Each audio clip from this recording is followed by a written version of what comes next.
El comentario por el doctor Flavino Ríos Alvarado. Al cumplir 3 años de gobierno, el presidente Felipe Calderón, en una reunión en Palacio Nacional, comentó que había 3 reformas pendientes: la reforma fiscal, la reforma energética y la reforma política. Este día 15 de diciembre anunció a los ciudadanos de México, y bueno, presentó también ante el Congreso de la Unión su reforma política. ¿En qué consiste la reforma política que presenta el presidente Calderón? En 10 puntos. Primero, en permitir la elección consecutiva de los alcaldes, es decir, hasta 12 años. La reelección de diputados y senadores al mismo tiempo, hasta 12 años. Reducir el Congreso de la Cámara de Diputados de 500 a 400, 100 diputados menos.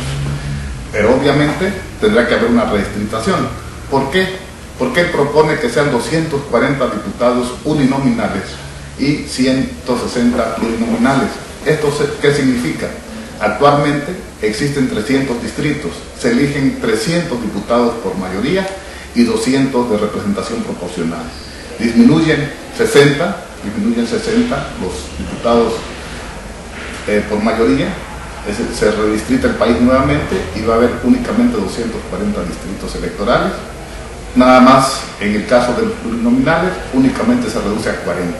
Esto probablemente lo haga el presidente Calderón con tal de no alejarse mucho o no distanciarse, diría yo, de los partidos políticos. ¿Por qué de los partidos políticos? Porque los partidos políticos son los que proponen las listas de representación proporcional.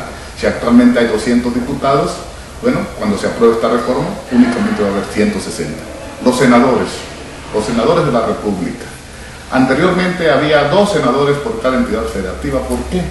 Porque los senadores representan al pacto federal, representan a las entidades. Actualmente existen 2 de mayoría, 1 de la primera minoría y 1 por lista. Desaparecen, de acuerdo a esta reforma, 32 senadores y nos quedaríamos únicamente con 96.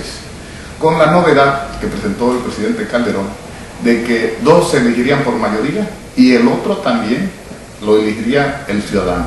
De una lista aparecerían los senadores ahí y el ciudadano diría a quién elige como su tercer senador. Serían 3 senadores por entidad federativa, lo cual haría un total de 96 senadores. Es una medida novedosa, diría yo, porque ya no sería el partido político ni la primera minoría, sino serían los mismos ciudadanos los que estarían eligiendo a su tercer senador.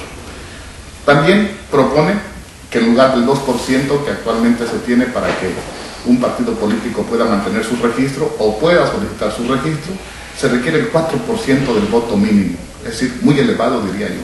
Un 4%, al contrario, se bajó del 2.5 al 2%. ¿Para qué? Pues para escuchar las voces minoritarias, la expresión de la minoría, que es muy importante que se escuche en la Cámara de Diputados, en la Cámara de Senadores. Al subirlo al 4%, prácticamente se está yendo a un tripartidismo. ¿Por qué? Porque hay partidos pequeños que a lo mejor no van a poder conservar en el 2012 el registro. ¿Por qué no lo van a poder conservar? Porque no van a tener el 4%. La iniciativa ciudadana, eso es muy importante porque permite a los ciudadanos poder presentar iniciativa. Hay que ver bajo qué circunstancias, qué número de firmas, cuántos ciudadanos podrán presentar una iniciativa de ley.